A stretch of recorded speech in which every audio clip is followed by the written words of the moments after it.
Okay, I'd like to call the meeting of the Peters Township Council to order, please. Mr. Lauer, roll. Ms. Janefeld? Here. Dr. Carrasco? Here. I have not heard from Mr. Curry. Mr. Steigel? Present. Mr. Koser? Here. Mr. Lewis? Here. Mr. Rosen? Here. All right, our eyes will pledge. pledge allegiance to the flag of the United States of America and to the republic for which it stands, one nation, under God, indivisible, with liberty and justice for all. First item on the agenda is approval of the minutes from February 14th, 2020. So moved. Second. Okay, it's been moved and seconded. All in favor, please say aye. That include the amended version that, Yes, what you have in front of you is an amended version of the minutes that includes a longer discussion concerning the Al Niger. thank you. Okay, for the record, Mr. Arcuri is present. Yes, I'm present. Thank you very much. Next item, special reports. First item is going to be fire department introduction of captains and new firefighters. Mike, I think this is probably, 2 years in the making with the captain committee? Yes, Council, actually, and thank you for taking us tonight with COVID restrictions after we had done our promotions of fire captains. Now was one of the first chances that administration has allowed us to introduce them to you. First, I would like to introduce two of our new employees. I'll start with Mr. Zach Bassett. If you can come up front, please. He looks familiar. Zach is new to the fire department, but not really new. He grew up in Peters Township and is a 2016 graduate of Peters Township High School. He joined the fire department as a junior firefighter in 2013 after he graduated from our inaugural Citizens Fire Academy class. Is it that long ago? 2013. Wow. After high school, Zach attended Eastern Kentucky University, graduating in 2020 with a bachelor's degree in fire protection administration. Just out of college, he was hired full-time as a firefighter in Hilton Head, South Carolina, where he worked before returning home to accept this position in December. I'd like to introduce Mr. Zach Bassett. Welcome back. Welcome back. He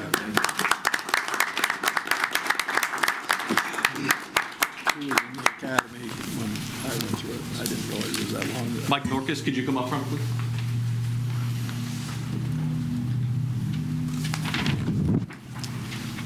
Mike is a firefighter and paramedic with over 14 years of experience. Mike is a second-generation firefighter that began his career with Swissvale Fire Department, where his father had been a firefighter for over 35 years. Mike started his career there as a junior and most recently served as a shift commander after being hired, or prior to being hired in Peters Township. He grew up in the city of Pittsburgh and currently resides in Bethel Park with his wife Kelly and his daughter Eloise.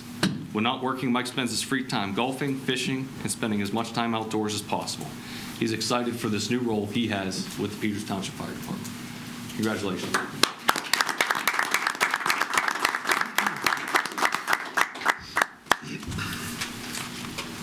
Both Zach and Mike had filled vacancies on Zach in the part-time position, Mike in a full-time role.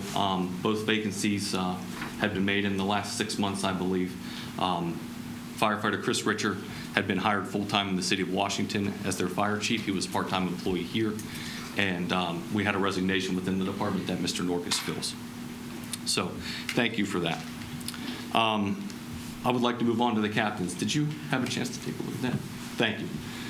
So quickly with our organization chart, what we had worked tirelessly to do over the last couple of years prior to this was integrate a structure that includes career and volunteer officers. We were able to come to an understanding with the township, the labor union, the volunteer fire department, and all parties involved. And so far, and it's been almost 2 years, it's been quite a success. When we did this, we promoted 3 captains for the first time in our department's history. We'd like to recognize those people tonight. First, I'd like to call up front Mr. Chris Chipperich. Chris is a 24-year veteran of emergency services, and he's currently serving as the captain of A shift at the Peters Township Fire Department. Chris is very passionate in emergency services with a diverse resume in fire suppression, rescue, and emergency medical service. He is currently responsible for overseeing vehicle maintenance, fire drills, the Knox Box program, fire department connection inspections, and are some of his ancillary duties with the fire department. Chris also serves as a medical specialist with the Region 13 Strike Team 1, an urban search and rescue team. He also holds credentials as an urban search and rescue specialist, technical rescue specialist, and technical search specialist. Chris also serves as a rescue specialist on the Shake Hog Technical Rescue Team. He has an associate's degree from the Community College of Allegheny County, received his paramedic certification from the Center of Emergency Medicine, and is a certified cosmetologist. Pause for recognition. We always needed one of those in the fire department. If you haven't found out by now, Chris has a very diverse background. But this diversity isn't shown by his motivation for his job and his dedication for his craft. And this has made him an obvious choice to be promoted as captain as we move through our process. Chris is the father of two beautiful girls, Chloe and Brooklyn, and is married to his dedicated and supporting wife, Lindsay. Chris is an avid cyclist and gym enthusiast. He also enjoys playing guitar in his free time. Here tonight to pin Captain Chiprich is his wife, Lindsay. Congratulations, Chip.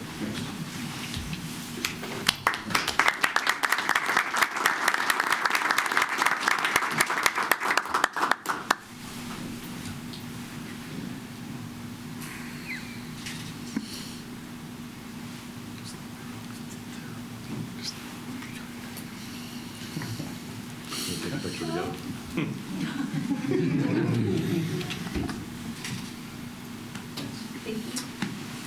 Congratulations.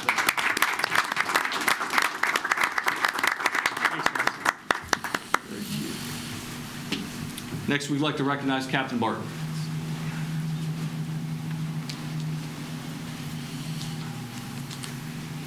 Captain Barton started his fire service career in 1993 as a firefighter with the South Strabane Fire Department, where he held multiple positions from junior firefighter all the way to captain, along with many administrative positions with the department.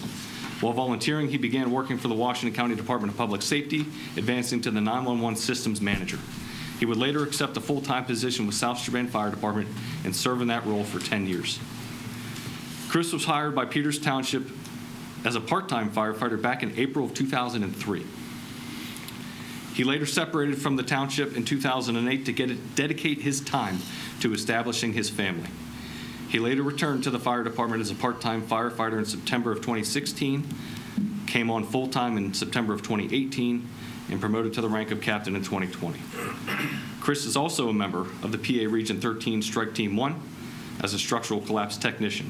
He secured his EMT certification from the Center of Emergency Medicine and his advanced EMT from Community College of Allegheny County.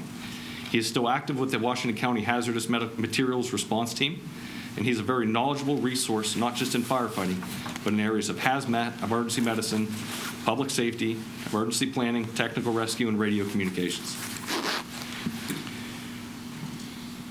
Chris and his very supportive wife, Bridget, have two children, Grace and Nick, and they moved from South Strabane to Peters Township when he accepted his full-time job so that he could be a part of the community. Chris also enjoys spending time with his family and friends, watching sports, skiing, and fly fishing. On Sundays, he can be found on the softball field playing first base, and for the reigning Peters Township Fire Department softball champions. Sorry. He put it in there, I didn't. Congratulations, Captain.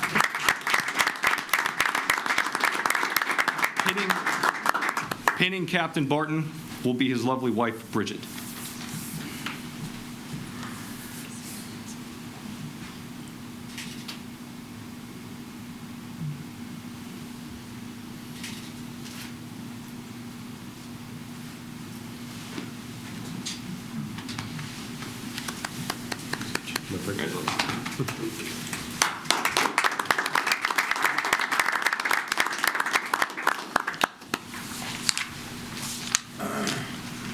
Captain Frazier, if you please come forward.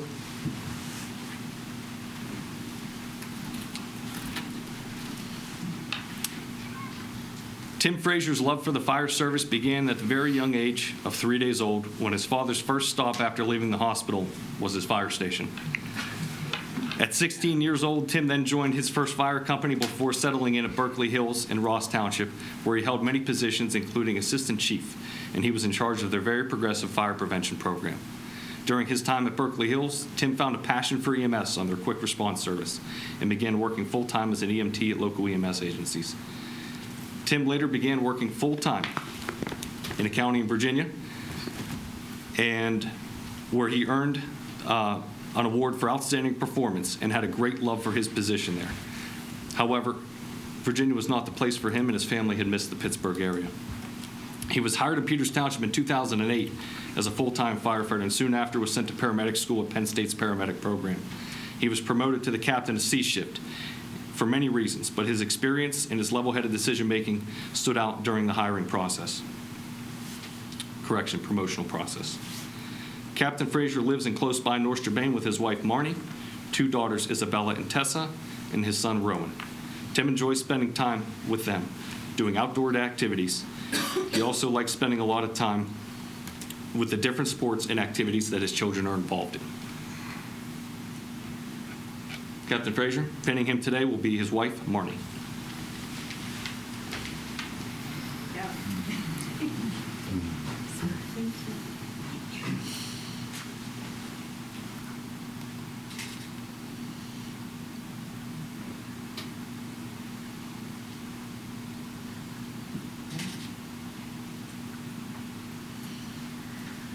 Glad that's not a prerequisite to turning out for a fire.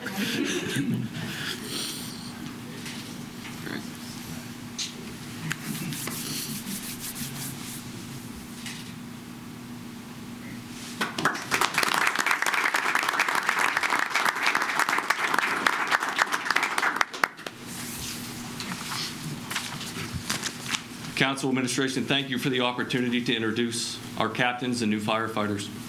They look forward in serving their roles and are eager to do so now and in the future. Thank you. Mike? Thank you, Chief. Yes, sir. While we have you here, Absolutely. I was hoping that you could explain to council what happened with regard to Hidden Valley Road and the Valley Brook Country Club, the incident. Oh, yes, sir. Last Sunday, and the date escapes me without the incident report in front of me, we had received an incident call for a tree that had fell in the 400 block of Hidden Valley Road. Why this is unique is because after the 400 block of Hidden Valley Road, there are no other entrances or exits to Valley Brook Country Club. A few years back, when the country club had made renovations to the golf course, they had expanded, and they had actually put emergency exits in the rear of the golf course. However, due to the snowy weather, these exits weren't maintained. There was an event at the country club which housed about 100 attendees, all of which, after that tree fell that was entangled in wires, were trapped down at the country club until the tree could be removed. This created a challenge for us because if any events, not only with the building, but with the people that are there medical-wise would have happened, we would have had an obvious challenge in getting to them. I had written a memo to Township Manager Lauer in regards to that, just to make him aware of the incident that we had and the importance of making sure that we're able to egress and ingress from 2 points at a given time. The country club did work tirelessly to get that egress way opened up.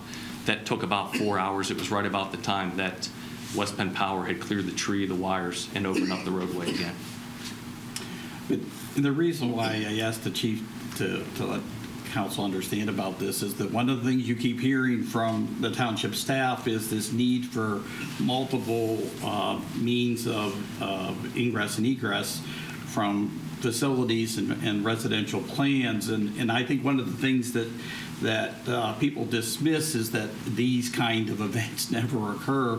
But the fact of the matter is there have been multiple occasions where we have plans, or in this case, the country club, where there are not multiple means of egress, and we run into this situation where we can't get to them. And thank God for in this particular case, people were inconvenienced. But if in fact there was an emergency back there, we would never have been able to get back there to be able to address that concern. So, Those egresses, are they the ones that come across the trail and Pond Road? yeah, I think this actually is it right here. Actually, Mr. Lauer, if you zoom out, Oh, wait. That's a good picture. that's not a lot. Okay. No, I think this. No, they got access to the back road. Yeah. In Cecil. Yeah, they leave on Georgetown Road, Oh, where they okay. made the 2 new holes on the far side of the golf course. I can't get back to that. I don't know. That's okay. If you keep traveling down, and I'll point across here, this is like a reservoir and a dam, and go up the cart path. The cart path is wide enough for passenger vehicles. keep traversing up the cart path on the backside of the golf course. They interconnected a parking lot to Georgetown Road in Cecil Township. Yeah, I know. It's not a short distance. It's actually quite far, which is why it took them so long to clean it and clean the ice off it and maintain it. But it's golf course cart path that's wide enough for passenger vehicles. Hey, Chief, Yes, sir. what caused the tree to fall? Was it just old? We had windstorms that day, along with heavy rains. Did we have any other wind events that day that caused other power outages? But No, I believe that was the only one. It was it could be residual from the ice storm, as we had a lot of, that sits at a higher elevation. Down in the country club is obviously the lower elevation. Up top, we had a lot of ice. Just living right at the top of that hill, we had a lot of ice on trees than we had at lower elevations. So just general weakness. There's a lot of trees in that area as well, but it's not an uncommon area to get trees and wires down over there. Okay. And the cart path to Georgetown, that's responsibility of the clubs to have that maintained, correct? Yes, sir, and it was actually their idea to put in with convincing a planning department in the township. When they expanded their golf course, that was something that they chose to add very smartly by them. Obviously, winter months is not the best time to maintain it, but they have used it in the past. Yeah, and there was a problem on Hidden Valley Road with slides at one point in time, and that secondary access as a result of that. Good, sir. Well, it might not be a bad idea to send somebody down there just to look at the right-of-way to see if there's any damaged or diseased trees, and maybe we could take some more out just in case. We can do that. Thank you, sir. Thank you, guys. Thank you, Chief. Chief Grimes, I think you're up next.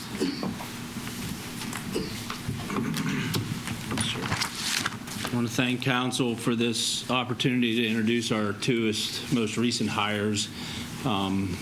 Everyone's aware of, due to a cultural shift that we've all experienced here in recent years, the hiring of police officers has become increasingly difficult to find quality individuals. There was a time when this municipality would see anywhere from 150 to 300 people apply for any given job.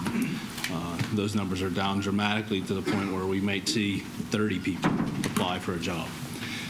And so through my tenure here as the chief in the past 6 years, we've hired 22 people in the police department. That's significant for a department of less than 30 men and women.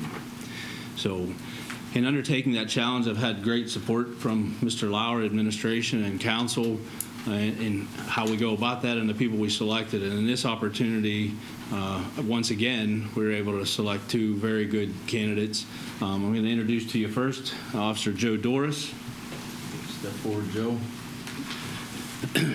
Officer Joe Doris grew up in Springdale, PA. He graduated from Springdale High School in 1983. Joe's married to his wife, Michelle, who's a nurse. He has 2 adult daughters and 3 granddaughters. In 1992, he entered the Pennsylvania State Police Academy.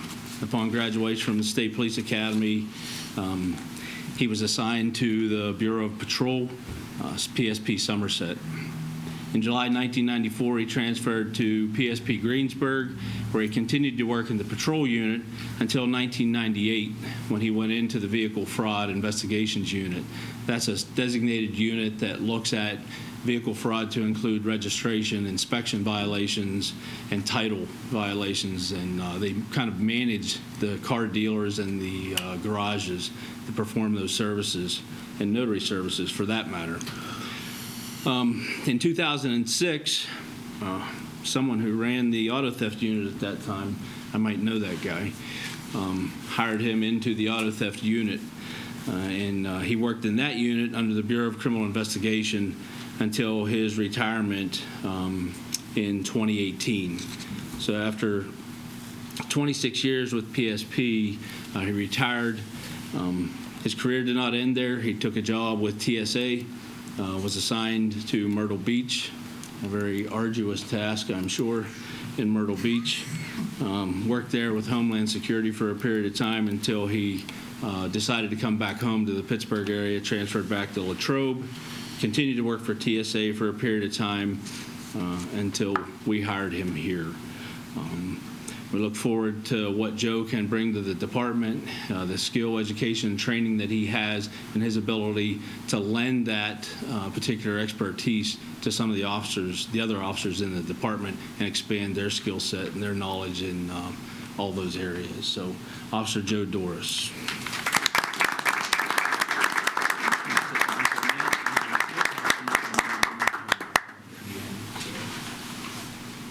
Second, I want to introduce Officer Matthew Malloy.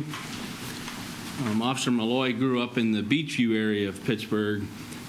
He's married to his wife, Amy, who also is a nurse. They have 2 children, Finnegan, 8, and Mackenzie, 6. After graduating from Seton LaSalle High School, Matt chose to serve his country by enlisting in the 171st Air National Guard in 1994. Matt honorably retired from the 171st in 2014 after 20 years service, 9.5 of which was active duty, the remaining 10.5 in reserve status. During his time with the 171st, he had the pleasure of serving his country on 5 different deployments: Operation Northern Watch, Operation Southern Watch, Operation Inherent Resolve, Operation Iraqi Freedom, and Operation Enduring Freedom. He served in each of those assignments. Upon returning from basic training after his initial training in security forces, he attended the University of California, where he earned a bachelor's degree in liberal arts. Matt was hired by the City of Pittsburgh Police in January of 2005, where he began his career as a police officer. Matt served in Zone 2 Patrol and also as a plainclothes detective. In addition, Matt is a certified MOPEC firearms instructor. Matt enjoys volunteering with organized groups, some of which are organizing funds to repair the Fallen Hero Memorial at St. Joseph's Church in Bloomfield, organizing the Pittsburgh Police Lodge 1 softball team, and the golf outing as well. He volunteers as a baseball coach and a football coach for his son Finnegan's teams, and he's the #1 fan of Mackenzie at all of her cheer competitions. Joe, would you come back up for a second? So both Joe and Matt, in talking with them, we're extremely fortunate to have 2 men of such character and skill and training. They both have related to me on multiple occasions how excited they are to be here. And they both are of the same mindset that their service is a lifelong calling to serve their community and the citizens of this great state. They look forward to their service here and the experience, and we look forward to their experience and training that they will bring to this department and to make our community safer. So, thank you.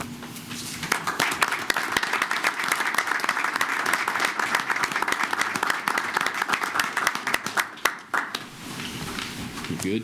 Actually, Chief, before you get away, I have to apologize. We should have publicly mentioned this a few weeks back, but your recent being sworn in as the president of the Western Pennsylvania Chiefs of Police Association. Did I get that right? Yes, sir. It's an honor to have you here in that role. Thank you. I was fortunate to be able to get to the swearing-in ceremony.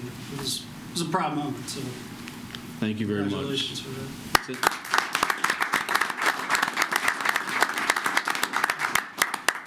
So while we have the chief here, instead of me having to report on this, can you update council as to the current status of the sharpshooter program? So as you're all aware, the sharpshooter program went into effect February 1st, so we're 28 days in. We've deployed our 2 certified officers by the PA Game Commission on approximately 10 occasions. In those 10 occasions, we have taken now 96 deer. I think that alone speaks volumes as to the number of deer that exist in the township. We've already begun to see the impact of removing that many deer from the township.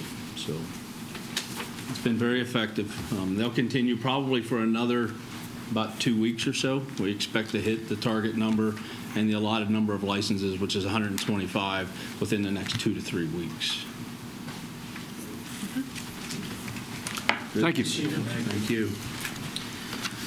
Okay, the next item is audience comments, which is an opportunity for members of the audience to address council on a non-agenda item for up to 5 minutes, unless extended by council. Maybe we can Yeah. Afford them an opportunity to exit stage left. I thought everybody was running up to address council. They're all running away when you suggest addressing council.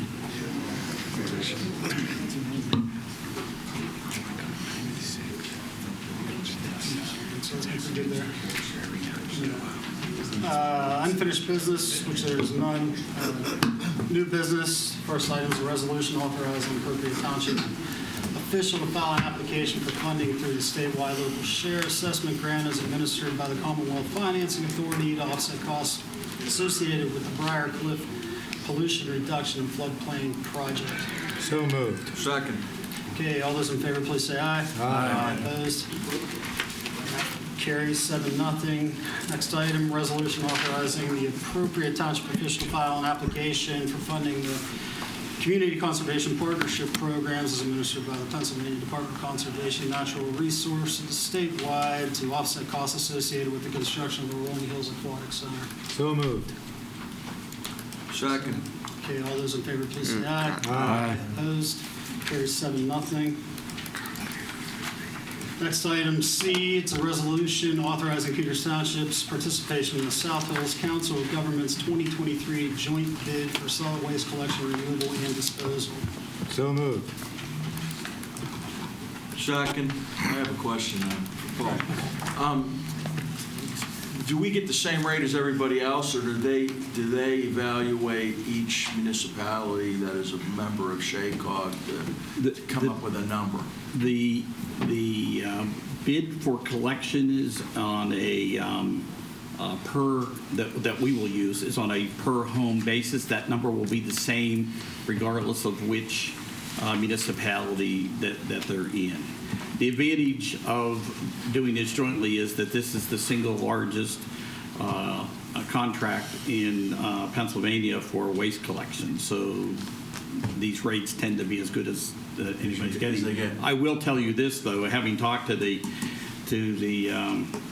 individual from Waste Management who administers this program, he is suggesting there will be significant rate increases regardless of who the vendor is next year for this. So We're going to do glass, or we don't know? I don't know that. I know Waste Management recently entered into a contract with North Bain, and they are picking up glass, which surprises the daylights out of me, but I don't know, and we'll see. That's Okay. you know. Thank you. Well, one other question, though, is there have been over the years a lot of comments with regard to the quality of service from the various vendors. We've been very lucky to have the vendor that we have had, but I understand that some of the other communities that chose other people. Has that improved at all, or you have any comments? There are two major providers of this type of service in southwestern Pennsylvania. And our experience here has been, and we've gone back and forth between the two of them, there are people who love Waste Management, and there are people who don't. And the same is true of the other provider. Having said that, there are some smaller providers that would have a very difficult time doing this contract, and I think that could be problematic if they choose to bid. So we'll see. The other name that I would think of would be Republic, I guess. Yeah, well, or Allied, yeah. Or Allied. Anything else anyone wants to discuss? Okay, it's been moved and seconded. All in favor, please say aye. Aye. Opposed? Carries 7-0. Item D is a resolution amending the Peters Township Personnel Manual as it relates to the job description for the position of Assistant Parks and Recreation Director. So this is a vacant position that currently exists. The way our hiring process works is that the first step is to review the job description and to see whether or not it comports with what we're attempting to accomplish. And there are changes in the responsibilities that would be associated with the Assistant Park and Rec Director. Those are highlighted in my manager's report. They include maintenance, responsibility for maintenance of facilities, Also, this person will serve as the liaison between the department and various youth sports associations within the township. I have a question. Will they be the sole liaison, or will it be like a joint effort? It will. This person reports to the Park and Rec director, and that Park and Rec director reports to me. So even now, when there are issues that aren't resolved in the Parks Department, they end up over here. So this would be the primary person. Primary, okay. Okay. I'll move that we approve resolution number 020622, amending the Peters Township Personnel Manual as it relates to the job description for the position of Assistant Parks and Recreation Director. Second. It's been moved and seconded. All in favor, please say aye. Aye. Opposed? And Paul, we have an executive session tonight, right? Yes, we do. Okay, because I know there's been a lot of questions as to why that position is actually open right now. So Okay. if we could talk about that, Sure. that'd be great. Sure. Item E, another long one, resolution expressing Peters Township Council's opposition to the Major Bridge P3 initiative relative to the Route 79 Bridgeville Bridge tolling, as well as support for the motion for summary relief filed by South Fayette Township, Bridgeville Borough, and Collier Township in the Pennsylvania Commonwealth Courts. So as you may well be aware, there's an effort on statewide by PennDOT to toll 9 bridges as a way to generate funds for the purposes of improving the bridges and the interchanges around them. This, for the people in South Fayette, Bridgeville, and Collier, this is a real concern because you're going to travel down Route 79, suddenly pass over that bridge, and be hit with a toll. There's a lot of traffic that travels on that road, some of which, of course, comes from Peters Township. So we've been asked by these communities to support their effort in opposition to the tolling of this road. Mr. Smith represents these individual municipalities in this pursuit. So. I'll make a motion that we approve the resolution number 020722, expressing Township Council's opposition to the tolling of those bridges as it's set forth in the agenda. Second. The motion's been made and seconded. Any further discussion? All those in favor, please say aye. Aye. Opposed? Carries 7-0. And so council is aware, the argument is May 16th in Pittsburgh, In front of who's that got? Commonwealth Court, the original jurisdiction. Was there any validity to my recollection of the interstate being prohibited to be tolled? There was, and there was another, there was a congressman actually up north who made a similar claim on these 9, on Route 80, on Interstate 80. Yeah. And there was some nuance because we're had the Truckers Association who's dealing with the tolling issues as well look at that. And I can't recall the nuance that offhand, Bob, that they talked about as to why, because this was part of the federal funding back in the day, as you pointed out under that act. And I don't know if it's because it's an enlargement or enhancement or under the new Act 88 that they're allowed to do it. And so we weren't able to raise that claim. But the claim in and of itself is they didn't follow the process. So one of the big things is before they approved that, the affected locales were supposed to be consulted with, and none of them were consulted with. And our concern for Peters in part as well is people are going to get off at Cannonsburg, and come around Morganza and try to go that way to avoid the tolls through Bridgeville, and back up West McMurray as well.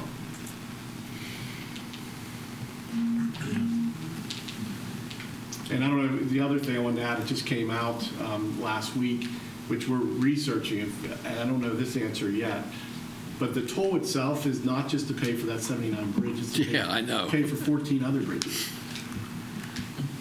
So the statute surely doesn't speak to that. I'm not sure that's our issue, but we have a response due Thursday on their preliminary objections. We're going to try to work that. Anything else? Okay, item F is approval of an ordinance amending the Peters Township Code of Ordinances, section 410-7 speed limits, 410-8 traffic signals, 410-9 stop intersections, and 410-10 yield intersections.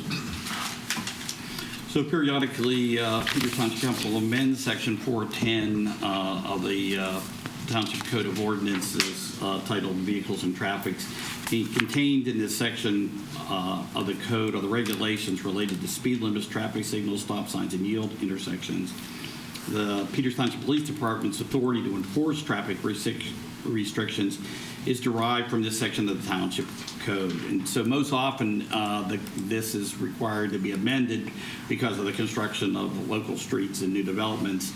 In this particular case, it also includes the traffic signal along East McMurray Road at the intersection with Rolling Hills Drive, and it removes a duplicate reference that is in there for a traffic signal at Route 19 and Hidden Valley Road. I'll make a motion that we approve ordinance number 877. Second.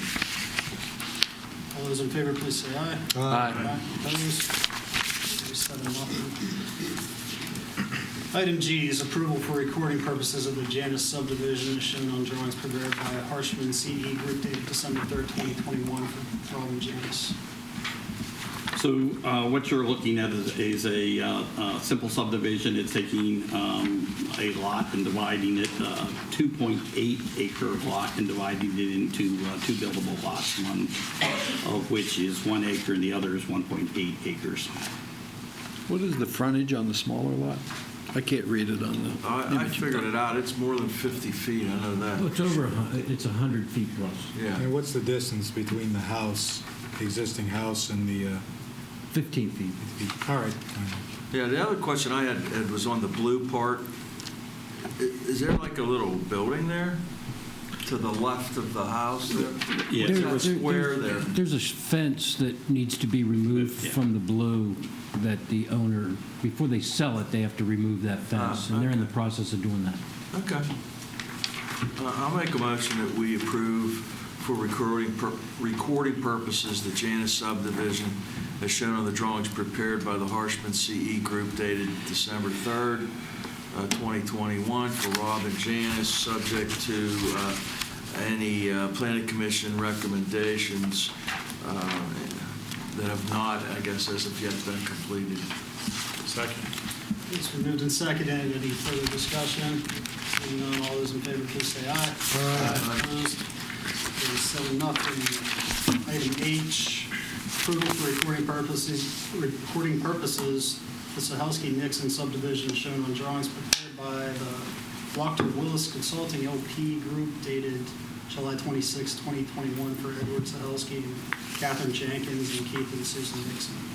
This would normally be a simple subdivision, but because it is located in the rural residential zoning district and lots are required to be 5 acres in size, the applicants were required to seek a variance since one of the lots would be made smaller.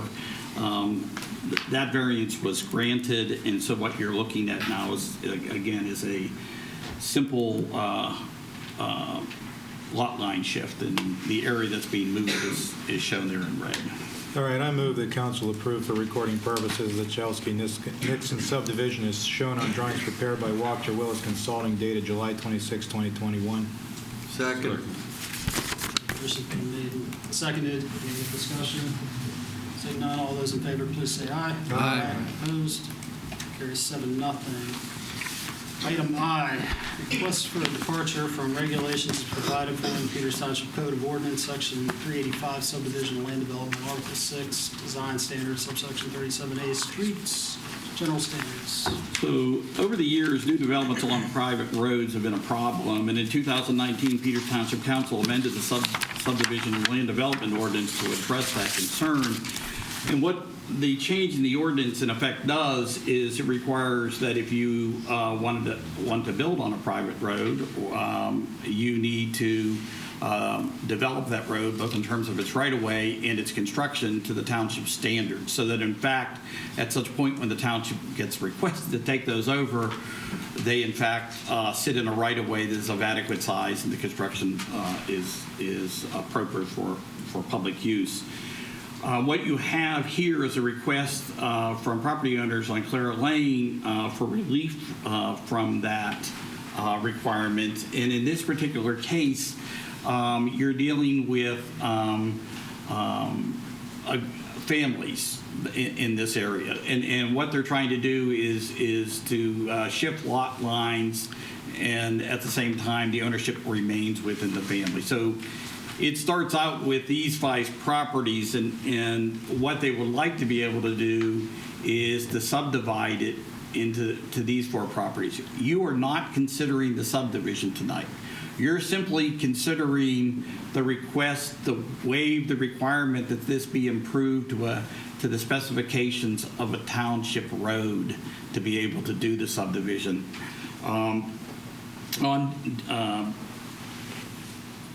The Peters Township Planning Commission looked at this and is recommending to council that in fact the modification be approved.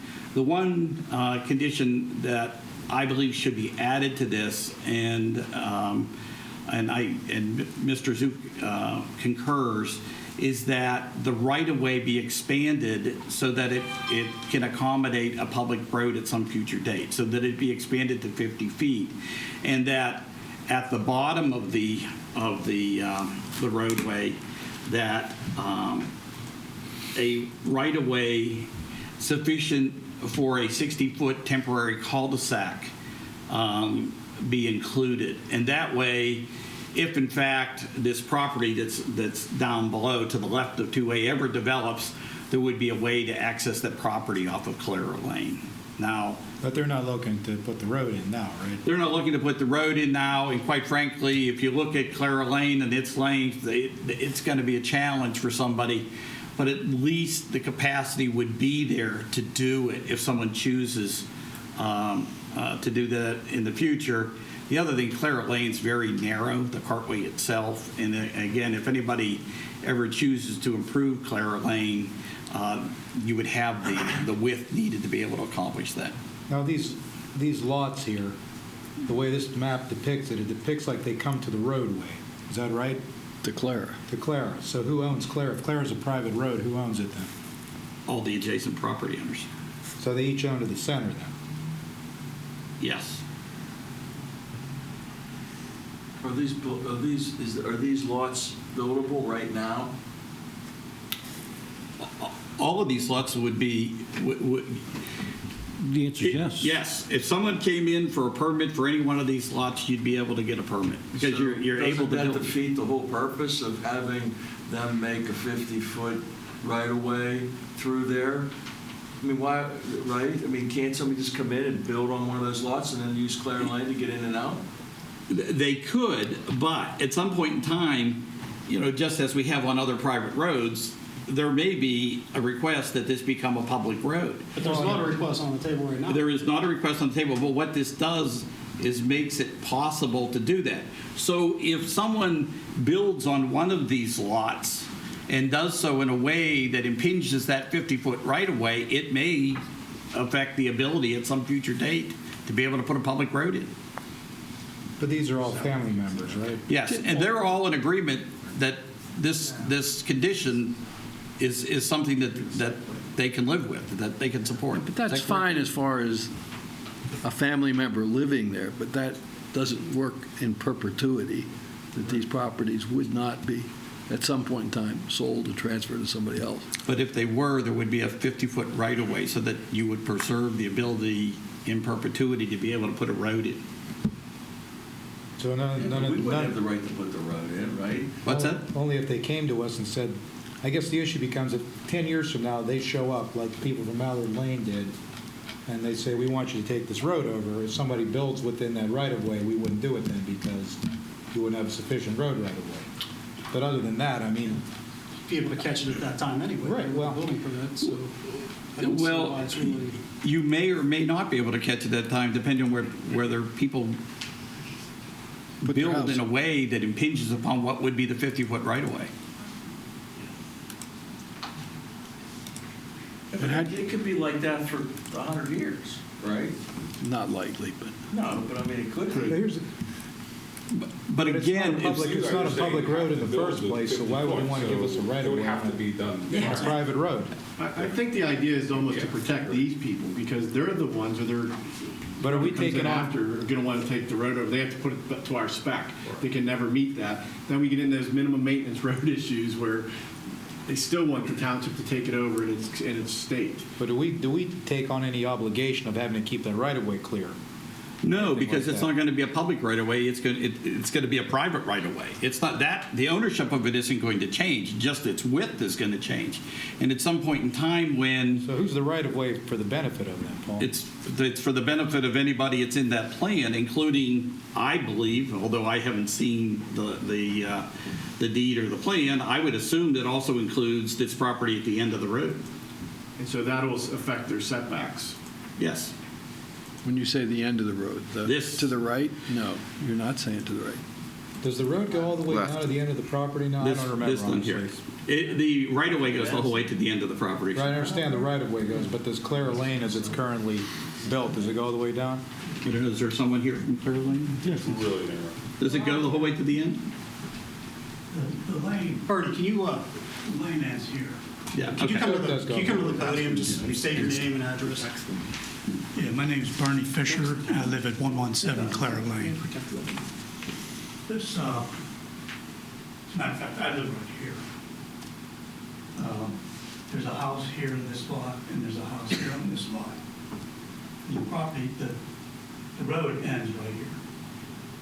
As a matter of fact, the property line, this belongs to Tony Knuss. Yeah. On this side. How about to the right of where it says Clara Lane? It's not, The current road goes this way. Goes across Patty Ennis's property right now. so what are we doing with the right of way for it? I don't understand. You're not doing anything with the right of way for it because that extension is actually outside of the plan. So wait, so And it where, occurs by deed. so where Clara comes down to Irishtown is not where the right of way would be? Well, there is a right of way that goes the whole way to Irishtown. It is not what is used for the current cartway. I don't think there is a current right of way there. Oh, no, there is. The plan goes to Irishtown. There is not a roadway there. Yeah, You're I right. don't think there was still an actual right of way that There's existed. a 30-inch water main that Yes. goes through here. Yes. It's, Well, see, here's the issue I have. I don't know that, if the road hasn't gone through there, there could be an issue as to whether that right of way's been extinguished by non-use or whether it's been abandoned. Well, So, but who, I mean, that's by your parents' house, right? Isn't that your parents' house above yeah, the there? right of way cuts right in Yes. front of their house. Yeah. Yeah, right here. just for the record, there's a letter or an addendum to our deeds Oh, I want to see that. that was signed off in 1949 that establishes the current road Yes. as the right-of-way for that. I do this for a living, so I love reading this kind of stuff. And it establishes as a right-of-way for anybody that ever lives on Clara Lane, 1949 and forever. 20 feet, 30 feet. That's what I'm saying. Woodgood's making the rest of it 50, and if you're going to be barred by 30 up there. Well, Plus, the other thing. the fact that Gary's parents live there is irrelevant. Is that. But I mean irrelevant for what I'm about to say. But I don't mean that your parents are irrelevant. I just see your dad sitting in the back. How you doing, Mr. Steigel? Anyway, if the road has been in a different location since 1949 and it hasn't been used there, I think there's an argument that strip in front of your parents' house has been abandoned anyway, so I'm not sure that they can widen it to 50 feet. I mean, I guess my question, do any of the applicants oppose the 50-foot? My understanding is no. If it's just private and it's not a public right-of-way, right? So what's the difference? If we put that in there, can't they just all agree later to make it go away, get rid of the easement? No, because there would be a recorded subdivision that would show that 50-foot private right-of-way, and everybody would have ownership of it. Again, I think it's a way to preserve the ability at some point in the future to have a public roadway on Clara Lane and not have the problems we've had with other private roads where the right-of-ways are inadequate and make it difficult, if not impossible, to put in a road, a cartway that meets township specifications. I don't know, I'm just not comfortable doing it because you're putting it in a different location than where the road comes off the Irish Town in the first place. I mean, if they ever want to at some point in the future come in and dedicate the road, that's fine. I mean, and they know now that if they build something within that 50-foot right-of-way, that if they come to us 20 years from now or something of that nature, they're not going to get the road taken over anyway because the house will be in the right-of-way. So, I mean, I don't see any benefit to us to do it, quite honestly.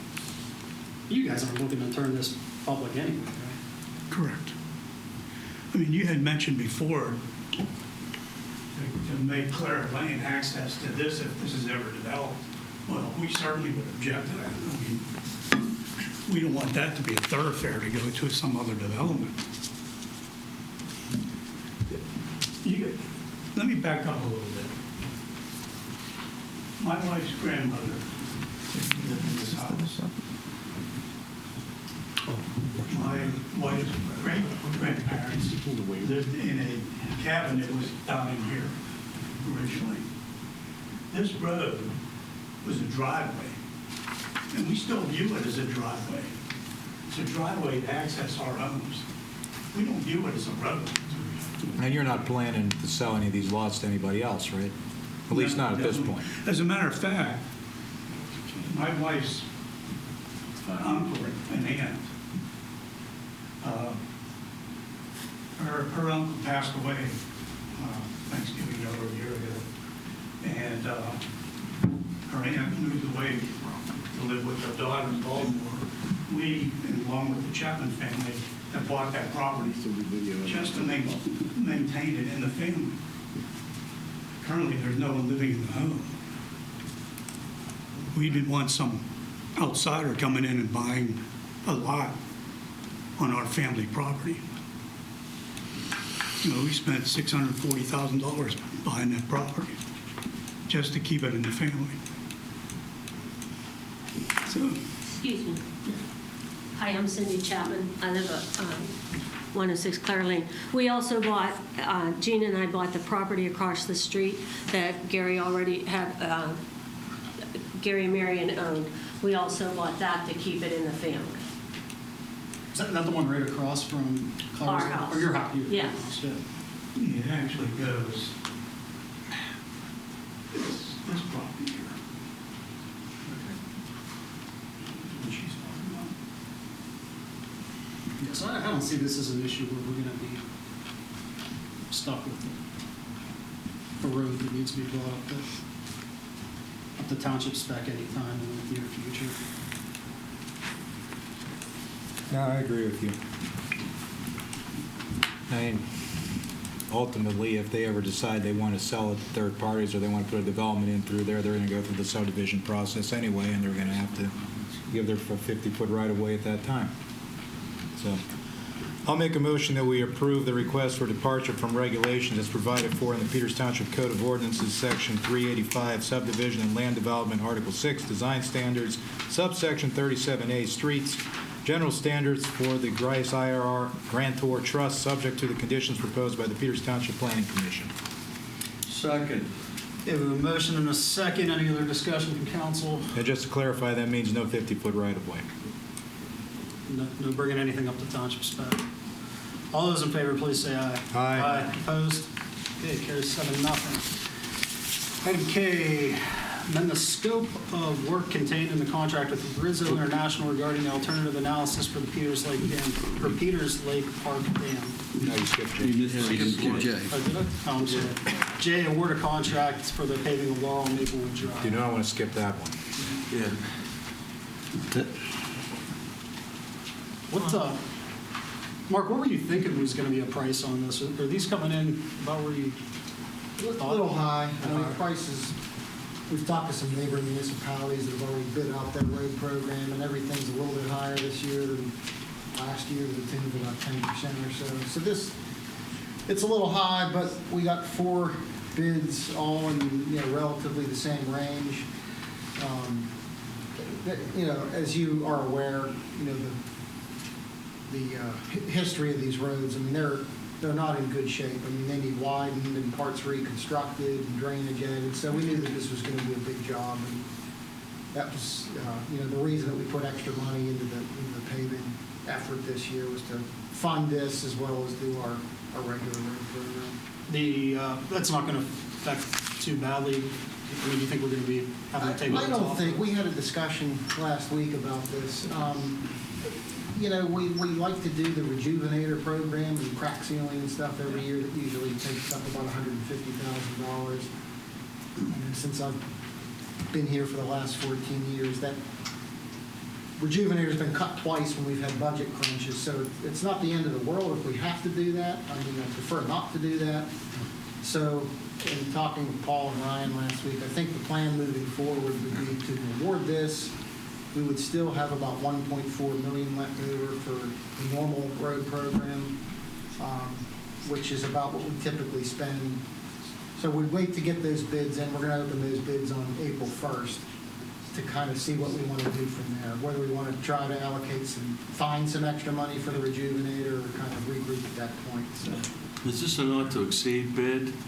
Or is this like got all kinds of exceptions that they're going to come back and say, oh, well, there was this problem? It's a unit price. It's a unit price contract.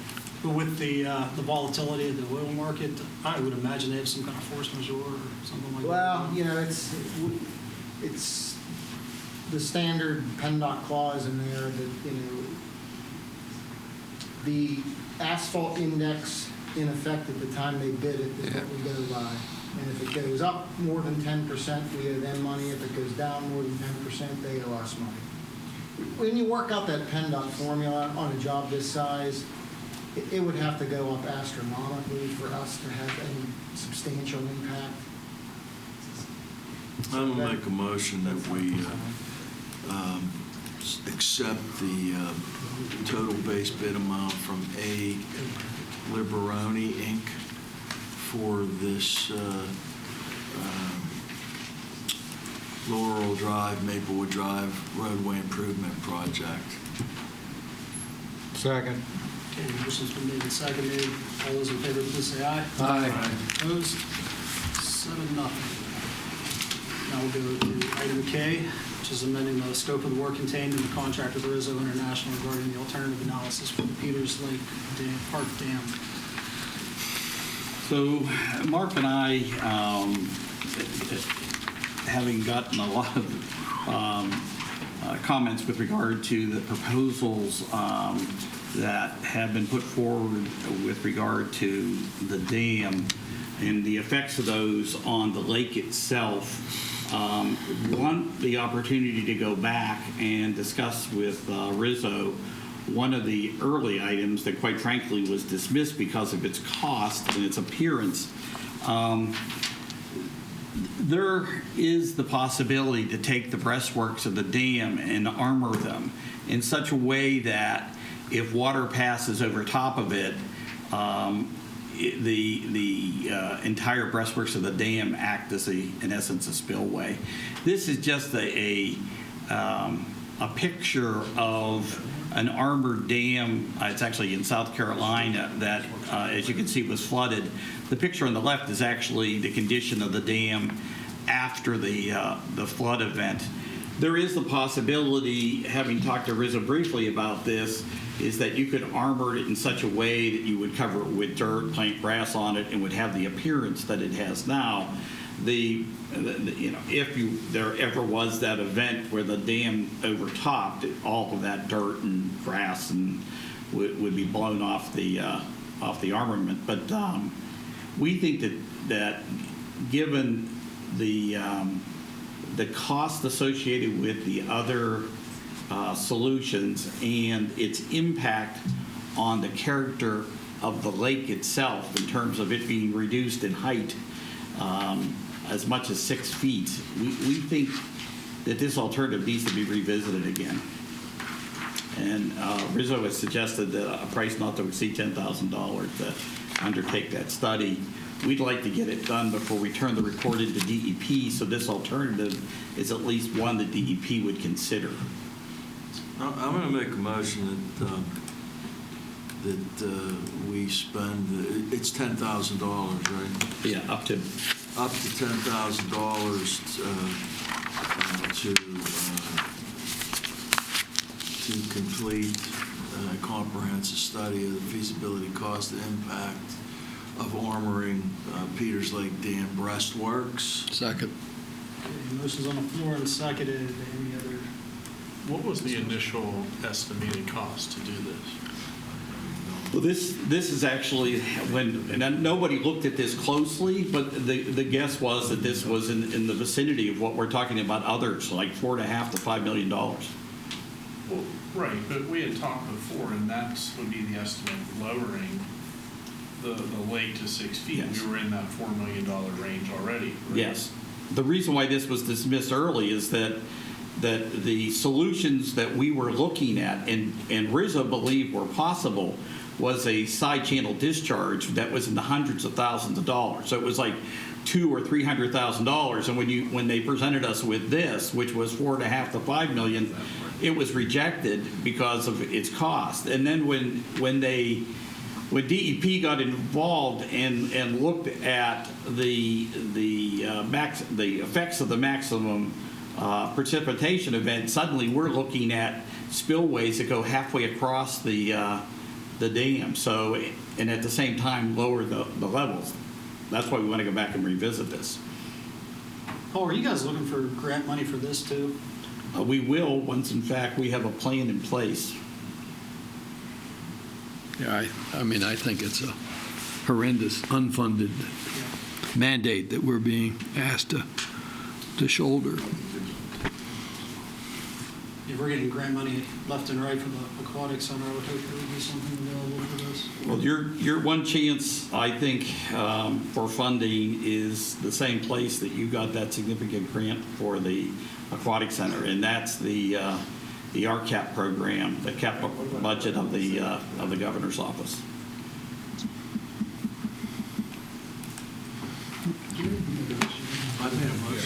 Second. Okay. All right, so any other discussion? Yeah, I would just like to disclose that I do adjoin the park property.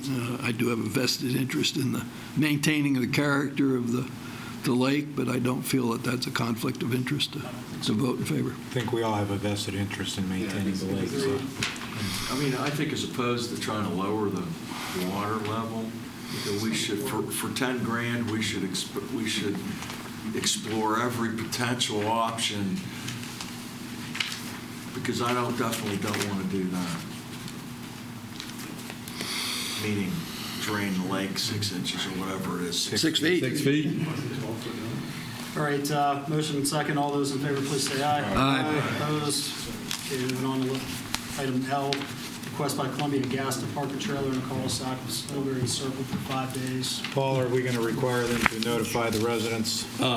We've actually notified the residents ourselves, but Columbia Gas has notified the residents as well. This is needed, or otherwise the individuals towards where that's located will not have gas service while they're working. All right, I'll make a motion that we approve Columbia Gas's request to park a trailer on Snowberry Circle for a period of no more than 5 days, commencing on or before April 1st, 2022. Second.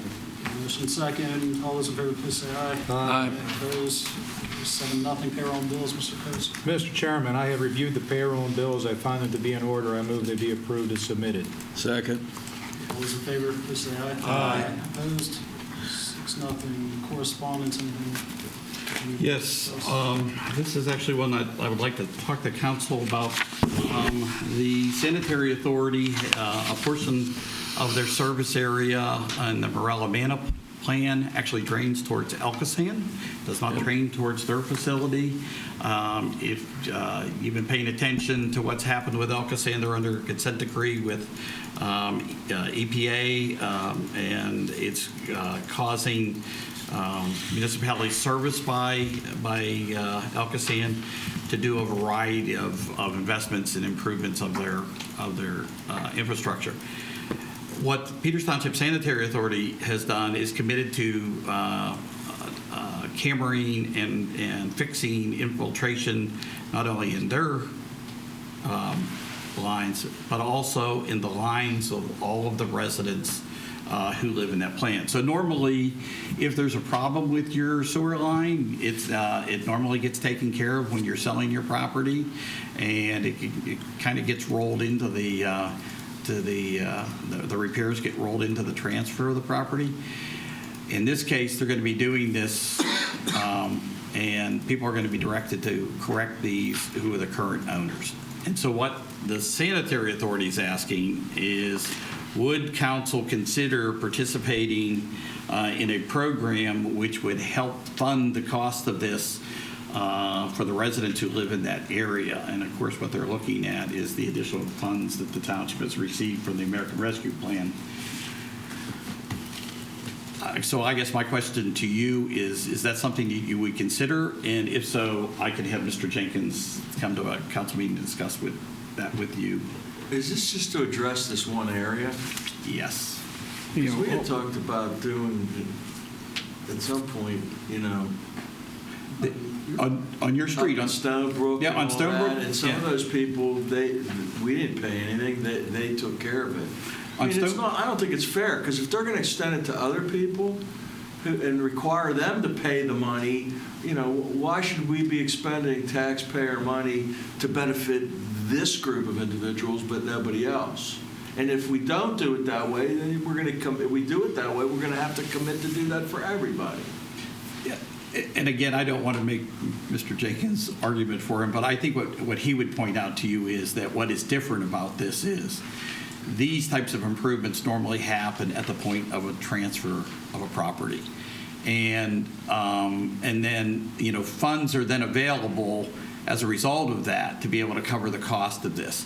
This is going out to somebody's home and televising that line and directing them to replace it. And the cost of repairing or replacing those lines can be very significant. And that's what makes this a little bit different. You're absolutely correct. They did this on Stonebrook Drive as a test to find out whether or not repairs on laterals would actually, in essence, buy them capacity in their plant. Well, it wasn't Stonebrook. It wasn't Stonebrook, it was Fryer. Fryer, okay. What's that other street that comes up there? Hamlet, off of Fryer? And Hamlet, because I know a guy that participated in it. And they pay for the, I can't really. I think they the Sanitary Authority paid for it under a pilot program to see whether, because if you have this infiltration, you have to have capacity in your plant to be able to handle it. The thought was, if we go out and do these individual repairs, is a cheaper way to buy capacity than expanding the plant. And my understanding is that's what they found the case to be. The funny thing is that if you look at Stonebrook, probably 70% of those houses have turned over since that plan anyway, so it would have taken care of itself. Yeah. Assuming there was an issue. Yeah, there's about 3 or 4 houses on up now that just sold in the last couple months up there. Yeah, I'm tending to agree with Frank on this one. I'm concerned about the legacy of how we deal with it in other instances. I know, so like my homeowner's policy, it has a sewer line replacement coverage up to like $10,000 or $15,000, and it's not an extra. It's just part of the policy. Mm-hmm. Yeah, but there's no reason we can't let Enoch come in and plead his case if he wants to. I just didn't want to bring him here if you can tell him you got an uphill battle. Yeah. Yeah, if you want to bring him in, I would. Yeah, let him come in and make his case. Why not? He may inform. I will extend the invitation to Enoch.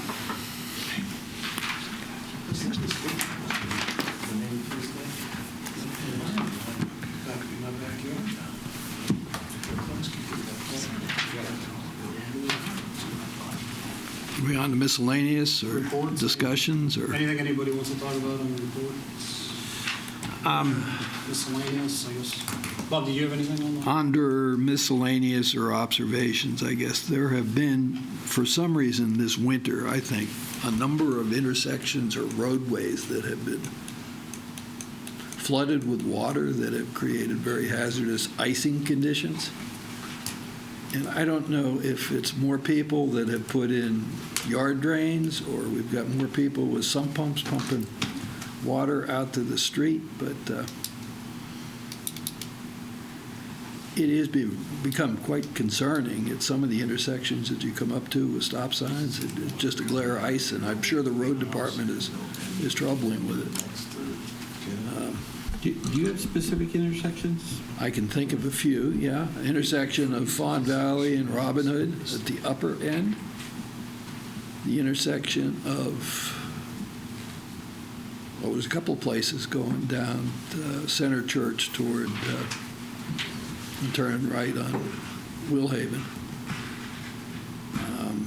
At the intersection, it's not as bad as it had been. The other intersection of Robin Hood, where it turns to go right down to Water Dam, but that's been significantly improved from when we did that. But there's a big flooding area at the intersection of, no, it's on Center Church, that cars going through just create a big splash pond and icy condition on the road. So those are just a couple that I see every morning when I'm out there. But I do salute the road department, because they are typically out there, treating them. But there are just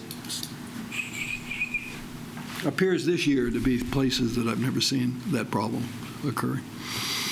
We deal with that every year. There seems to be springs that move, and appear here and disappear. So I know, just from personal experience, about half a dozen times every winter we end up finding a new icing problem and having to chase it and figure out something. Yeah, and we certainly should talk to the road department, because they would have a track record far more extensive than mine.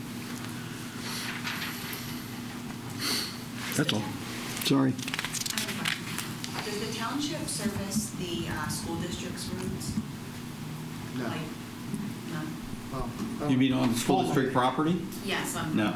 We do Rolling Hills Drive, like at the high school, but we do not do the roads on the interior. The school district maintains around parking lots. But we do focus in the mornings on school bus routes as far as treatment goes. Yes, but I think what Ms. Shanafeld is asking is, at the high school, particularly the roads coming down off of Rolling Hills Drive, we do not do this. Paul, do you want to get into Marlboro Drive at all now, or just? No, I mean, we're moving ahead with the design out at Marlboro Drive. It's a major storm sewer project. We, from an engineering standpoint, we know what needs to be done, but what we want to sit down with council in a workshop session is to talk about to what extent the township has an expectation for property owners to resolve some of these issues on their own if we extend the lines that we're talking about. But this is going to be a very significant project. It's going to be very disruptive in that neighborhood, but it's probably going to be a very, very difficult project to do, because if taken to its logical conclusion, it actually has to cross East McMurray Road with a 4-foot pipe. So, but like I said, our direction to Gateway Engineers is to continue the engineering on the project, because I think there is only but one solution. The question is, how do we work that out then with the property owners? You'd have to get an easement from somebody on the lower side then, right, to run the pipe to the yard. There are existing storm sewers inside of existing easements, so it may be a challenge to be able to work with inside those easements. It will be a challenge. I mean, at least temporary construction easements will likely be needed. There's a handful of property owners affected that, after we discuss this with council at the workshop, we'll reach out to them and start discussions. Yeah. But to have those discussions, we need to know where council is with regard to how this project's going to be implemented. Well, it's got about a 10-year history to it, or maybe longer than that. Longer than that. Longer than that. Yeah. All right. Anything for next agenda? Where are we with that house on Center Church that we were trying to evict the people from? But we're no further along than we were before. Because I noticed there's more trees down. It looks like more of the roof has collapsed since last fall. And I think with the weather breaking, I think we need to start that effort again. It's a complicated problem understood. because of the ownership. I thought something happened, though. I thought one of it, or part of it resolved. Am I wrong? No. Wasn't there like 2 houses? Yeah, there are two. There are 2 houses. And I There's thought still one two. of them resolved. No. No. No. No, the only thing that resolved is they got the tree off the house that had fallen on the On the house. front door. Yeah, but The there's tree was still. blocking the front door. They got that off. Yeah. Yeah. There's still a van there that's a junk vehicle. There's a garage. So there's still people living in there? Yes, there All are. this no water and sewage and all that good stuff? From what we understand, there's no water and sewage. Yeah. Great. If there's nothing else, we'll adjourn the meeting.